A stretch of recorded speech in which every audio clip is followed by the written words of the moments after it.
እንዴት ነው ልጅ? ምን ግርጣለህ? በዚህ ነው ስልክ አንዴ አትደውሉኝም? ኧረ ወዴት ምን ችግር አለው? ምን ደውል እንደፈለክ። እሺ ጠቅ ጠቅ ይኸው መሀሏን ነው ነካ ጠቅ። እሺ ችግር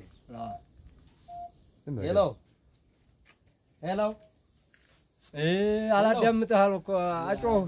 ሄሎ ሄሎ ሲደህና አድርገህ ሄሎ በል። ሄሎ አይ ልጅ ሄሎ ኧረ ቀረሳ አንተ ስሙ ማን የሆነ ስሙን ደግሞ አላውቀው። አይ አንተ ቀረሳ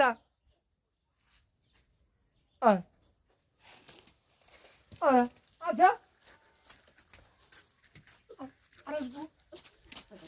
አራዝጉ ተበላው በጠራራቱ ተበላው። ተበላው ተበላው። ስልኬን ዱርዬ ወሰደው። ስልኬን ምን አይነት ስልክ ነው? አዲስ አበባ እህቴ ገዝታ የላከልኝን ስልኬን በጠራራቱ ተበላው።